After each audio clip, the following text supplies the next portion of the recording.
A true progressive policy requires even more. My father, God rest his soul, used to say, we need policies that don't just sound good, but policies that are good and sound. Cries for a new green movement are hollow political rhetoric if not combined with specific aggressive goals and a realistic plan on how to achieve them.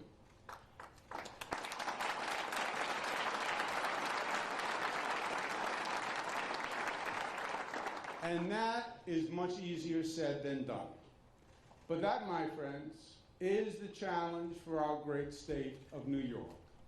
To lead not just with rhetoric, but with results. In a few minutes, I will sign the most aggressive climate law in the United States of America.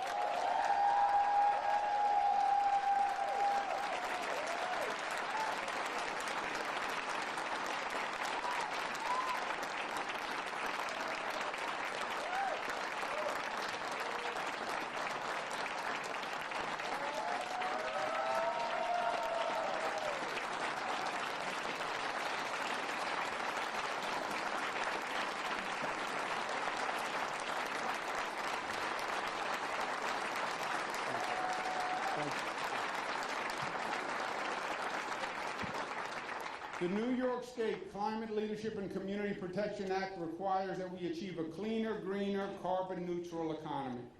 The law requires that 70% of our electricity comes from renewables by 2030 and 100% carbon-free electricity by 2040. By 2050, we will reduce greenhouse gas emissions by an overall 85%. With a new climate council established that will offset the remainder to make New York a 100% carbon neutral economy, period.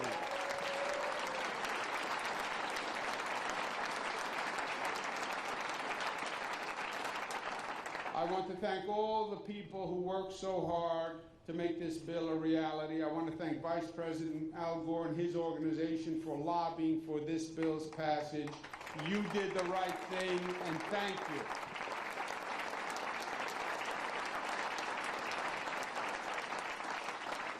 Now, signing this law is an historic and a vital step, but we must execute also, especially when the goals we set may outlast the tenure of some of the people setting the goals.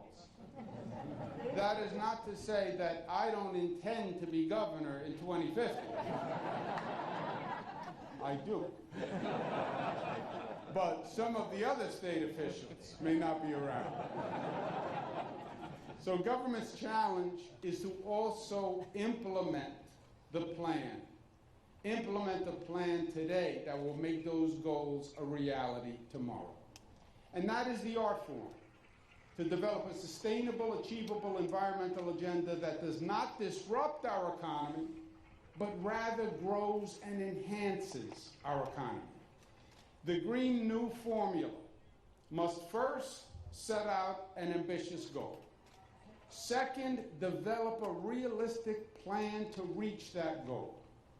Third, attract and incubate the businesses that will effectuate that economic transformation. And finally, train the workforce that those businesses will rely upon. And that's going to be the workforce of tomorrow. That is our New York agenda. And that is why our Green New Deal is the real deal, my friends.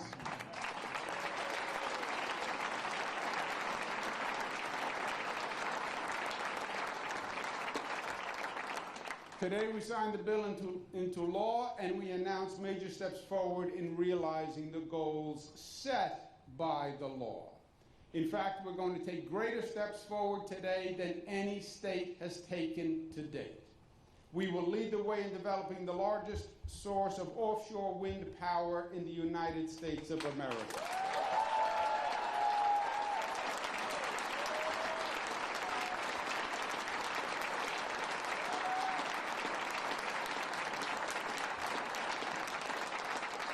We have committed to building 9,000 megawatts of wind power capacity, and we start today by designating companies to build 2 offshore wind farms for a combined total of 1,700 megawatts of clean energy.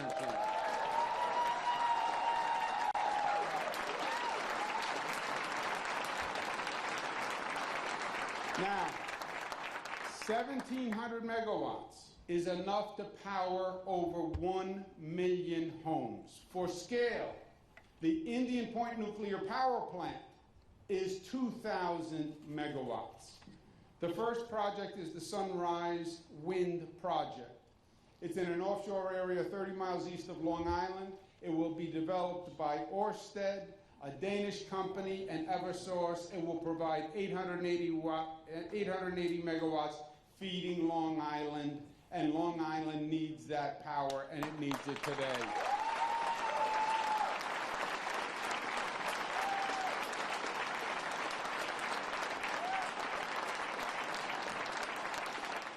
The second project is the Empire Wind Project, located 14 miles southeast of Manhattan, which will be developed by Equinor, a Norwegian company. It will develop 816 megawatts, and it will feed New York City.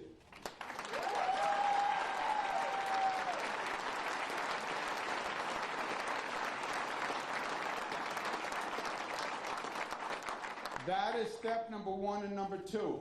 Number 3 is that we're going to invest $287 million to construct manufacturing, service, and port facilities right here in the great state of New York, in Port Jefferson, Brooklyn, Staten Island, and the Capital Region. These projects will help make New York the hub for this growing, exciting, necessary future industry.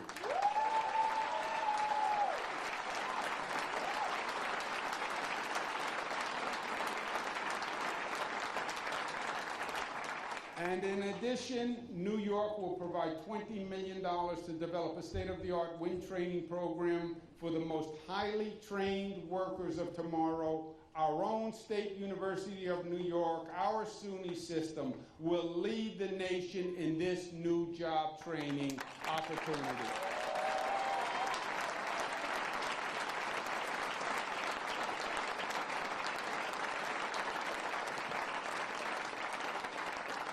These projects will generate $3.2 billion in economic activity and generate 1,600 construction and permanent jobs, and the projects will have a union project labor agreement before they commence.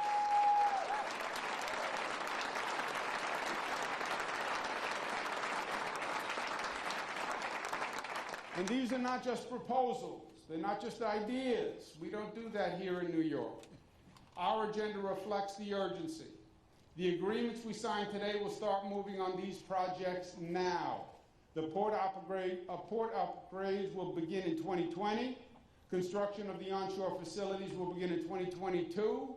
Offshore construction will begin in late 2022, and the projects will be completed by 2024.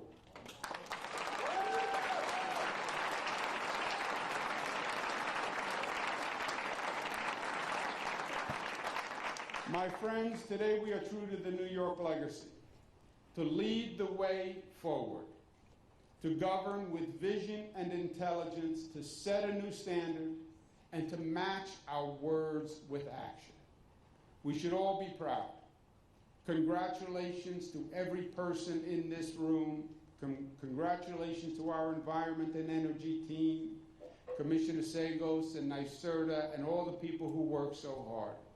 We owe a tremendous debt of gratitude to the people in this room for making New York the first in the nation to lead the way to a safer, greener, better, sustainable world.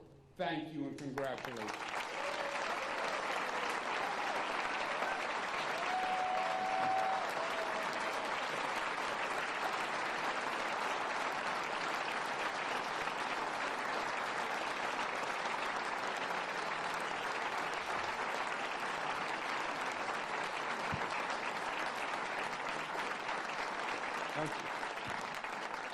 Now I have a special treat because we owe a tremendous debt of gratitude to a leader who not only had the vision to see the problem on the horizon before anyone else, but he had the courage to speak truth to power, to put forth the inconvenient truth, and to dedicate his life to fighting the status quo and the entrenched powers which would resist and deny the inevitable. Yesterday I spoke of Robert Kennedy and Mario Cuomo, progressives in the truest meaning of the term, leaders who went beyond symbolism and shibboleths to substance and action. Al Gore is in that progressive mode.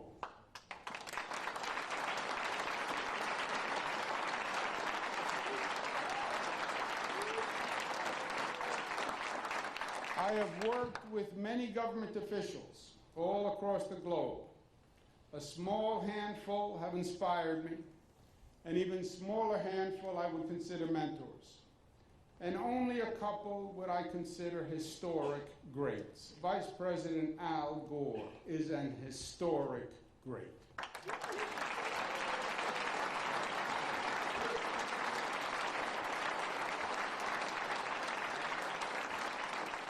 He truly is a leader for the ages. I'm fortunate to have served with him in the Clinton administration. I'm humbled to call him a mentor, and I'm honored to call him a friend. We all thank him profoundly for what he has done for New York State, for America, and for the world. Ladies and gentlemen, Vice President Al Gore.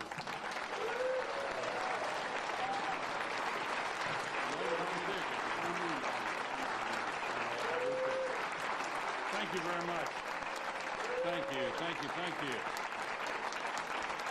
Thank you, ladies and gentlemen. Thank you very much. Thank you very much. What an honor it is to be here with all of you and with you, Governor. This is an historic event, and I want to thank all of those who have had a part in making it possible, starting with Governor Cuomo, about whom I will also say more in a moment. Basil Seggos, DEC Commissioner, all of the folks with NYSERDA, all of the team members of the Governor and DEC and NYSERDA and the other organizations that are involved here. Thank you, Governor, for acknowledging the Climate Reality Project. Tim Gunney is one of our members who is here. And indeed, it's true that we worked hard pushing for support of this legislation, but I don't want anybody to think for a moment that we're not keenly aware that we were only a tiny part of a very large coalition, a number of groups, many of them with more feet on the ground than we had here. And I want to thank the grassroots activists here in New York State and New York Renews, the coalition that has pushed so hard for this progress. You all did an incredible job, and I want to acknowledge that and give you my thanks.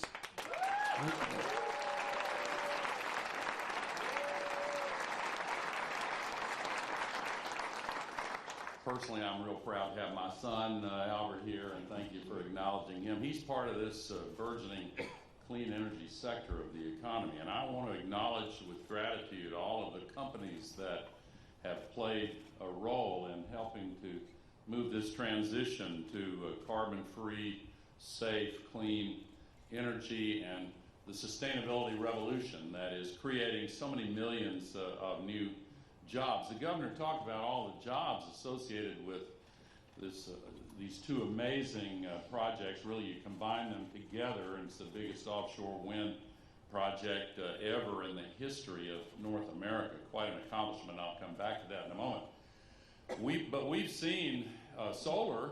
You know, the Bureau of Labor Statistics, again, in its most recent report, pointed out that solar jobs are the fastest growing jobs in the United States of America, growing 6 times faster than the average job growth in the United States. And these are where the jobs of the future are coming.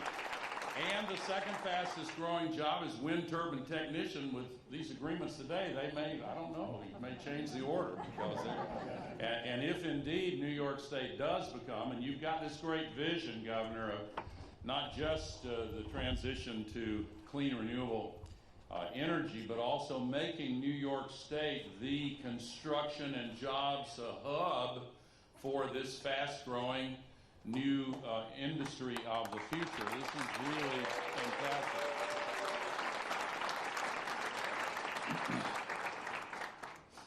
So our transition away from the dirty and polluting ways of the past is absolutely essential to our survival, and for reasons well known to all of us here, it's not being led at the federal level at all.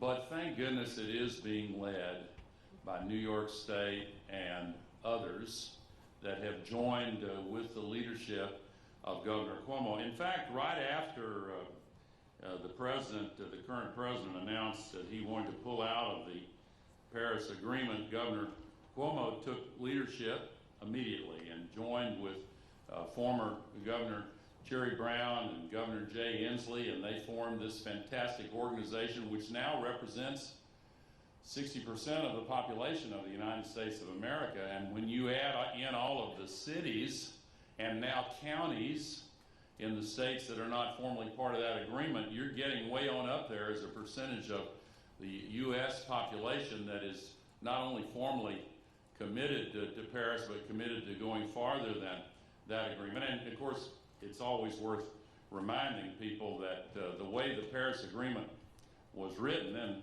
I know a little bit about how it was written, we can't, under international law and under U.S. law, the first day the U.S. can legally withdraw happens to be the day after the next presidential election. So there is that. We have that still in our hands, and you may know that under the terms of the agreement, if there is a new president, excuse me for a moment, then a new president could just give 30 days notice, and we're right back in that agreement. In the meantime, New York State's leading the way. Governor Andrew Cuomo is leading the way. The people of New York are leading the way, and God bless you. There's so much at stake. I mean, I'm not going to divert off into telling you yet again how dire the situation is, but it is. And by the way, it's getting worse. But we're gaining momentum. I started to say we're gaining on the crisis. We're not yet at that point, but if we keep gaining momentum, we will soon be gaining on the crisis. You know, the largest sovereign wealth fund in the world, Norway's, that was funded 100% by oil and gas, just announced they're completely divesting 100% from oil and gas, and we're seeing a lot of others do the same thing. We're seeing, thanks to the business sector, which I referred to earlier, and the engineers and the scientists, we've seen the continuing cost reduction curve for renewable energy, electric vehicles, batteries, efficiency improvements, regenerative agriculture, sustainable forestry, circular manufacturing.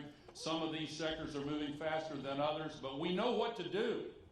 And we also know that it's good for us for all kinds of reasons. It does create millions of new jobs. It does make the air easier and healthier to breathe. It does help communities of color and communities of the poor and disadvantaged. And, you know, getting rid of the burning of fossil fuels, you know, one statistic that jumps out at me, I want to say to all the social justice organizations that have fought hard, didn't get everything, but you are on board, and God bless you for that. It is startling to me that in this United States of America, the number of African American children who die from asthma is 10 times greater than the number of Caucasian children that die from asthma. This is unacceptable, and that's only one of the statistics that illustrate why we have got to do better on environmental and climate justice. So all around the world, electricity from projects like these two agreements represent is now cheaper than electricity from burning fossil fuels. Almost everywhere, and soon it will be absolutely everywhere. We have seen for the last several years, for the last 9 years, the global investments in renewable energy has exceeded by an increasing amount each year, exceeded the investments in fossil fuels. But now something's different.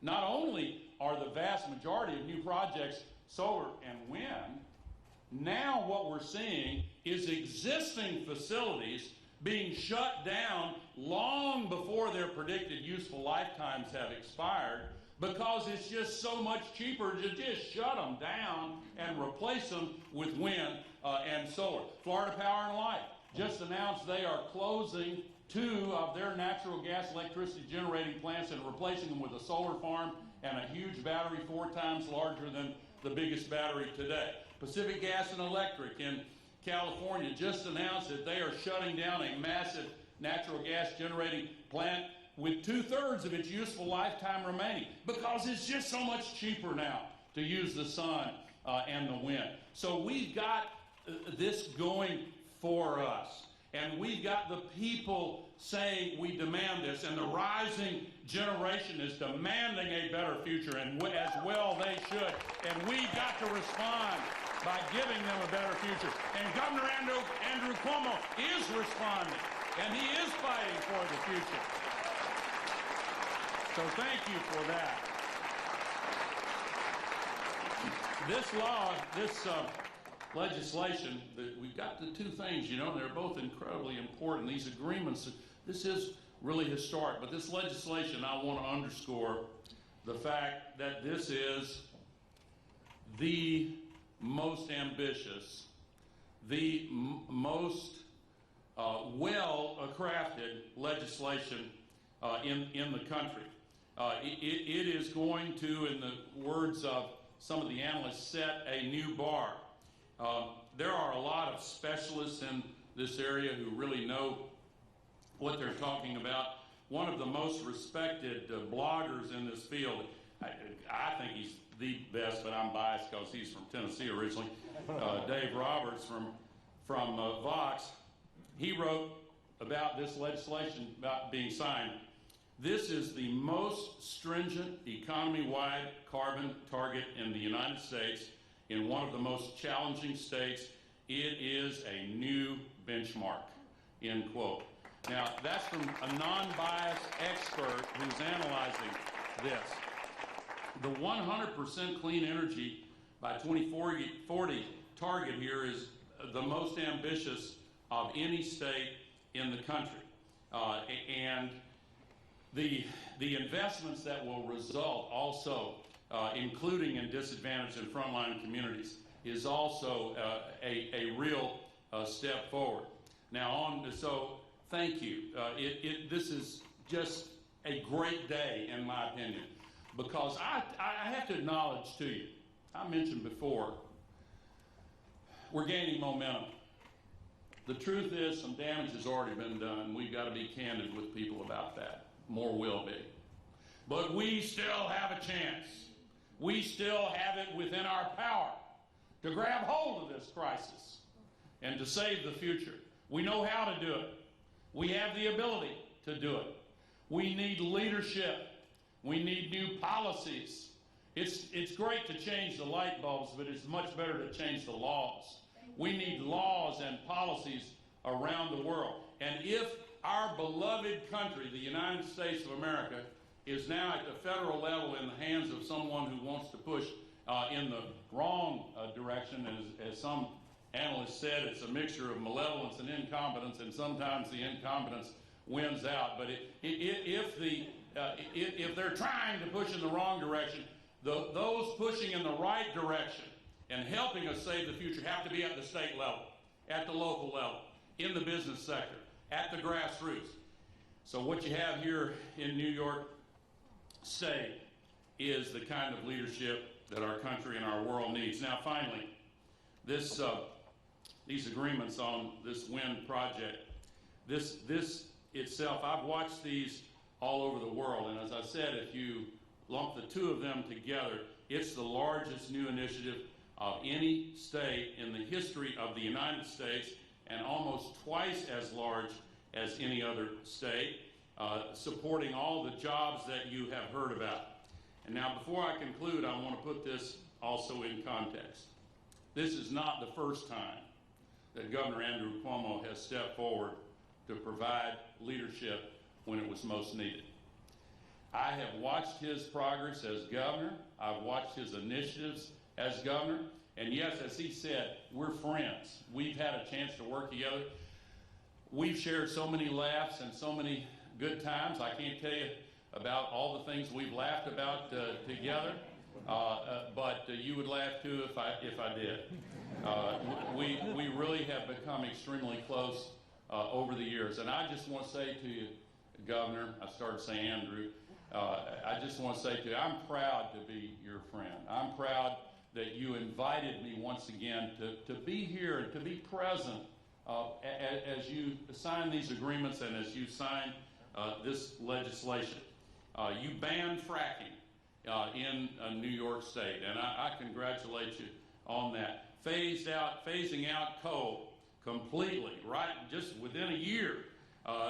Ban on single-use plastic bags, food waste recycling. I could go on and on. It really is an astonishingly excellent record. And I know the politics of New York State is about as rough and tumble a version of politics as you will find anywhere in the United States of America.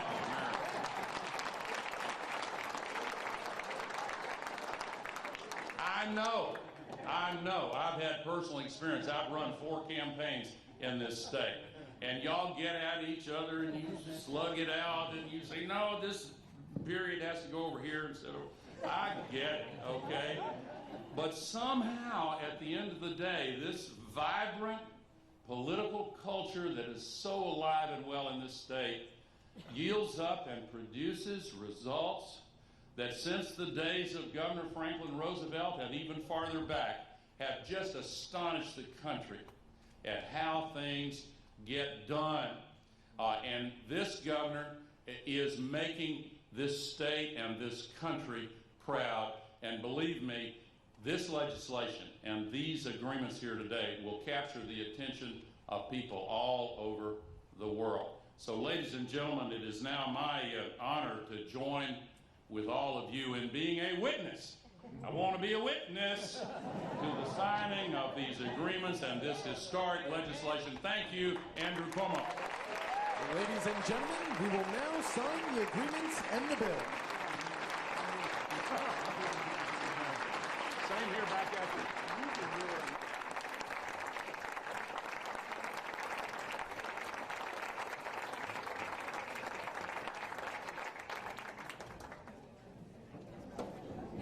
Down in front, please. Down in front. Down in front, please. We can't see it. Thank you. We'll be sitting here next to Yep. Thank you. Oh, you got a witness line for a signature. Oh, my goodness. I feel like a vice president again.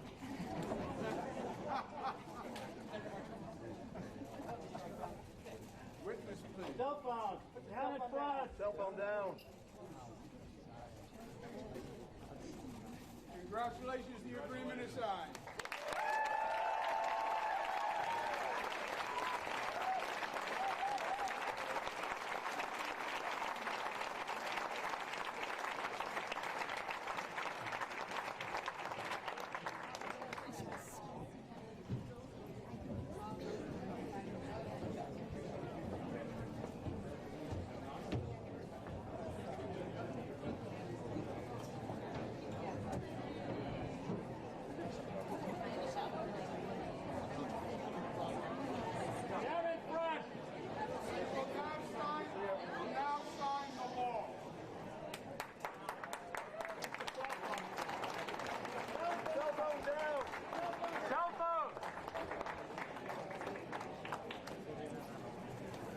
Congratulations.